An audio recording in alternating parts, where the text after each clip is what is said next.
Tapi dalam kondisi pandemi seperti ini, kita tuh tidak bisa hanya mengandalkan daya tahan tubuh.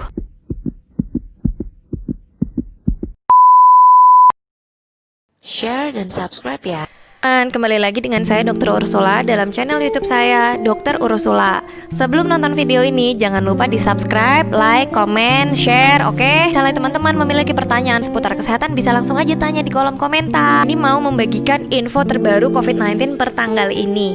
Ini adalah fakta yang mencengangkan karena memang sudah saya rangkum melalui seminar-seminar profesor-profesor di Jakarta yang ahli paru yang memang menangani langsung kasus COVID-19. Dan di sini akan dibahas kenapa dokter-dokter yang meninggal itu justru yang banyak itu yang bukan di rumah sakit rujukan COVID-19 dan tentunya di dunia ini. Oke, sekarang sebelum kita bahas COVID-19, kita mau bahas dulu nih tentang prinsip infeksi. Infeksi itu adalah penyakit menular yang memang memiliki agen yang mengantarkan penyakitnya. Dalam kasus COVID-19 ini agennya adalah virus novel coronavirus. Kalau kita ngomongin demam berdarah, maka agennya adalah nyamuk dan virus dengue-nya. Kalau kita mau membahas tentang prinsip infeksi, kita akan membagi menjadi 3 titik. Yang pertama agennya itu sendiri, dalam ini kita ngomongin virus novel coronavirus. Kemudian yang kedua adalah inangnya atau hostnya, yaitu adalah manusia, yaitu adalah kita sebagai tempat tinggal si agen. Kemudian yang ketiga adalah lingkungan environment, di mana si agen ini berterbangan atau berlalu lalang gitu. Untuk menjadi suatu proses infeksi itu pastinya ada peran dari yang pertama jumlah agennya atau jumlah virusnya. Yang kedua virulensi atau kemampuan virusnya. Jadi kalau dia banyak tapi dia nggak mampu, ya kitanya nggak sakit gitu. Tapi kalau dia dikit tapi virulensinya kuat atau dapatnya yang ganas, ya langsung dong si inangnya atau hostnya koit gitu. Nah yang ketiga baru daya tahan tubuh inang atau manusia.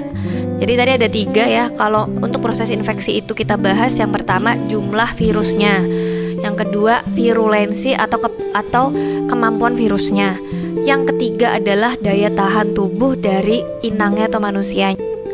Tapi dalam kondisi pandemi seperti ini, kita tuh tidak bisa hanya mengandalkan daya tahan tubuh. Karena begitu sudah menjadi suatu pandemi, maka jumlah patogen atau jumlah virusnya itu pasti sudah overload, udah melebihi dari yang kita bayangkan, dan sudah melebihi daya tahan tubuh kita.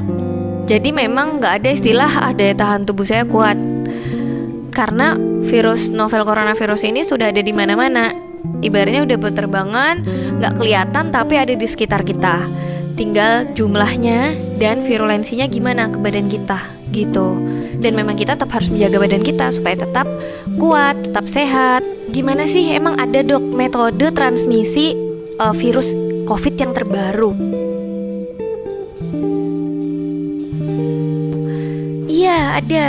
Karena memang virus ini kan masih baru dan penelitian itu terus-terusan berlangsung. Kita itu sebetulnya enak karena kita nggak neliti tapi kita tinggal baca dan mencari tahu. Tinggal kita infonya benar apa enggak.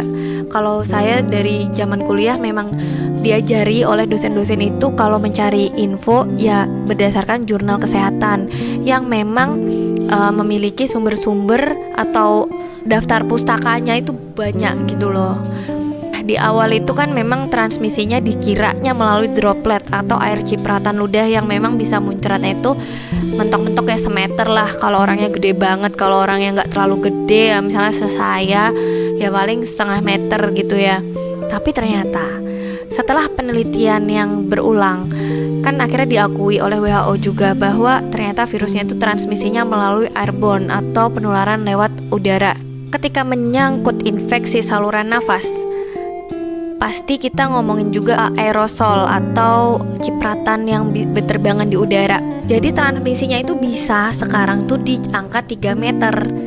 Itu kalau di ruang yang biasa aja, jadi ventilasinya sedang-sedang aja. Kalau misalnya di ruang tertutup yang cuman ngoplak ada AC, muter-muter bisa 10 meter karena udara yang tadinya di sana bisa ke sini kan, terus ke sana lagi, ke sini lagi. Di sana ada covid, sini kena covid, sini juga kena covid, ke sana lagi. Muter-muter ngoplak-ngoplak. Dalam kondisi pandemi seperti ini, seperti yang saya bilang, virusnya itu sudah ada berterbangan di dalam udara kita. tinggal jumlahnya aja sama virulensinya aja, dan kita menjaga daya tahan tubuh kita. Jumlah virus yang terbanyak itu adalah di saluran nafas atas, sehingga keluhan utama atau keluhan pertama yang dirasakan itu biasanya adalah sakit tenggorokan. Kalau dari WHO itu terdapat 5 derajat keparahan dari penyakit COVID-19 ini. Pertama adalah tanpa gejala. Justru tanpa gejala ini adalah yang paling berbahaya, apalagi untuk orang Indonesia yang ngeyel-ngeyel ya. Kenapa berbahaya? Karena kita nih tidak tahu bahwa ternyata orang itu adalah pembawa gitu. Ditambah lagi misalnya orangnya ngeyel atau bandel, nggak pakai masker atau cuma pakai masker yang scuba aja. Kemudian gejala ringan ya paling cuma nyeri-nyeri tenggorokan aja tanpa ada demam atau sesak. Kemudian gejala sedang di mana sudah mulai ada sesak, jadi sudah ada gambaran pneumonia di paru-parunya. Meskipun jadi ada gambaran pneumonia tapi orangnya itu tampak baik-baik aja, namanya happy hypoxia. Bisa ditonton di channel YouTube saya yang sebelumnya tentang happy hypoxia. Ini dia. Kemudian gejala berat yaitu pasien yang membutuhkan perawatan intensif di ICU meskipun belum pasang ventilator ya. Derajat keparahan yang kritis. Kalau kritis ini sudah di ICU dan memang butuh pemasangan ventilator. Dan kalau sudah dipasang ventilator itu chance untuk kembali sembuhnya memang sangat kecil, karena menurut penelitian yang terbaru, orang dengan ventilator itu kan mobilisasinya kurang, sehingga malah virusnya ngendap di paru-paru dan akhirnya justru itu akan menyebabkan perburukan sampai akhirnya meninggal. Yang sudah mulai ada pneumonia, kemudian gejala berat yang sudah mulai di ICU dan akhirnya gejala kritis ya memang sudah harus hati-hati gitu. Tapi sebetulnya yang perlu hati-hati itu adalah orang-orang yang tanpa gejala atau gejala ringan, karena ketika menulari orang lain belum tentu daya tangkap orang tersebut bisa menimbulkan gejala yang sama. Bisa aja orang lain dapat virusnya sama tapi gejalanya yang kritis kan gitu. Ini gambaran ronsen pneumonia tuh kayak gini. Jadi paru-paru itu harusnya berwarna hitam karena berisi udara. Pneumonia ada gambaran paru di mana paru itu terisi oleh lendir sehingga di ronsen itu memunculkan warna putih. Orang pneumonia itu harusnya udah sesek ya, karena paru-parunya sudah tidak optimal, tidak terisi udara dengan baik. Kita harus memiliki pola pikir baru bahwa sekarang udara kita itu sudah penuh dan sudah terkontaminasi oleh virus corona. Nah, ini ada pertanyaan nih. Tapi Dok, kalau virus COVID udah banyak di udara, kenapa bisa ada yang tetap nggak sakit COVID? Dan kenapa ada tenaga kesehatan yang APD-nya tuh udah full dari ujung kaki sampai bawah, tapi tetap aja kena COVID gitu kan? Jadi seperti yang kita bilang tadi ya di awal video ini tentang prinsip infeksi, bahwa penularan itu terjadi ketika jumlah virus itu sangat banyak. Jadi bolonnya akeh, teman-temannya banyak, armadanya itu besar si virus itu, sehingga bisa memunculkan suatu infeksi dalam tubuh manusia. Nah, jumlah virus yang sangat banyak ini, partikel virus yang sangat banyak ini disebut dengan viral load atau jumlah partikel virus. Infeksi itu terjadi ketika ada 1000 partikel virus. Jadi pada orang yang terkena COVID-19, lalu orang itu tanpa pakai masker, maka setiap nafasnya itu dia akan mengeluarkan partikel virus sejumlah 20 partikel virus per menit. Jadi kalau kita serumah dengan orang COVID-19 positif dan dia isolasi mandiri, kalau kita pengen ikut ketularan juga, kita bareng-bareng aja sama dia nggak usah pakai masker dalam 50 menit, ya insya Allah kita kena COVID-19. Tapi jangan ya. Karena apa? Tadi infeksi itu dimunculkan dalam tubuh orang apabila ada 1000 partikel virus. Kalau orang dengan COVID-19 positif bicara tanpa masker, dia mengeluarkan 200 partikel virus per menit. Jadi orang itu ngomong 5 menit sama kita, kitanya juga nggak pakai masker, ya udah kita kena COVID-19 dalam 5 menit, ketularan orang OTG misalnya dia.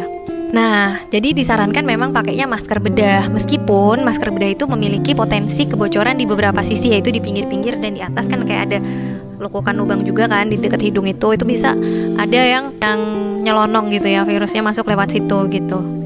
Jadi ya pakai masker aja bisa berpotensi terkena COVID-19, apalagi yang nggak pakai masker. Nah terus tadi kan ada yang nanya nih, kalau tenaga kesehatan udah pakai APD tapi bisa aja kena COVID-19 dia tadi, karena petugas kesehatan meskipun menggunakan APD tapi kan dia setiap hari terpaparnya dengan virus COVID-19. APD itu kan adalah upaya manusia, tapi karena tadi saya bilang udara kita itu sudah banyak terkontaminasi dengan virus corona, tapi tidak kelihatan, kita nih nggak tahu seberapa banyak partikel virus yang nembus APD. Ibarat kata kalau orang pakai rompi anti peluru tapi ditembakin yang sering juga dia bisa aja ketembak dan mati kan. Itu gambaran gampangnya. Kalau gitu berarti pakai APD aja nggak jamin ya. Betul, memang tidak menjamin, tapi kan itu adalah ikhtiar kita, usaha kita. Kalau misalnya kita pakai APD kan seenggaknya yang awalnya harusnya langsung kepapar 1000, seenggaknya misalnya masuknya 50 partikel dulu sehingga nggak menimbulkan infeksi. Kemudian 100, 500 ya udah. Memang kalau pada nakes yang merawat COVID-19 itu tidak disarankan kerja 8 jam. Jadi dia kerjanya separuh jam, yaitu 4 jam aja. Supaya ketika mau 1000 partikel kena ke badannya ya dia udah off duluan, udah selesai dulu. Terus istirahat sehari, besoknya kerja lagi. Jadi tubuhnya juga ada proses pemulihan juga, menetralisir dari paparan-paparan yang kemarin dia kena nih pas kerja. Ventilasi itu supaya virus gak menyebar ke orang lain. Karena misalnya dalam suatu ruangan itu ventilasi atau sirkulasi udaranya buruk, maka penyebarannya itu tadi bisa 10 meter sendiri. Karena udara yang ada di sini, kalau cuma adanya AC ya dia cuma diputar aja ke sana, tapi udaranya itu udara yang sama. Kalau misalnya di situ ada partikel virusnya kena ke sini, kemudian ke sana, lalu ngumpul-ngumpul di situ, ada orang batuk di sana, ngumpul ke sini. Jadi akan berakumulasi dan menyebabkan justru penyebaran dalam suatu klaster yang tertutup itu akan lebih cepat. Terus kita lakukan itu adalah yang pertama mitigasi, yaitu mengurangi segala bentuk kegiatan yang memang nggak penting, kecuali memang karena memang harus ya. Kalau kayak dokter kan untuk pelayanan, untuk misalnya untuk pendidikan. Kemudian kita harus berkomitmen untuk saling menjaga satu sama lain, dan tadi berikan tubuh waktu untuk beristirahat. Jadi kalau misalnya memang kita kira-kira udah ada kontak, kan sering nih, wah kemarin aku ketemu Pak X ketahuan COVID-nya positif nih, tapi kita nggak kena tracing Dinkes. Dan kalau misalnya kita mau swab ternyata mahal, ya udah nggak apa-apa, kita isolasi mandiri aja 14 hari. Meskipun misalnya kita udah di rapid yang murah gitu ya, ternyata hasilnya non reaktif, jangan aman atau senang dulu. Karena kan untuk menciptakan suatu hasil positif ya tadi ya perlu 1000 partikel virus. Apalagi kalau rapid butuh waktu sekitar 7 hari untuk memunculkan antibodi di badan kita. Isolasi 14 hari itu selain untuk menjaga orang lain dari paparan virus yang mungkin amit-amit kita bawa, tapi juga menjaga diri kita sendiri supaya kita bisa memulihkan diri dengan lebih optimal. Semoga bisa membuka pengetahuan teman-teman tentang info terbaru COVID-19. Apabila ada pertanyaan seputar kesehatan, gak harus COVID-19, bisa langsung tanya di kolom komentar. Terima kasih.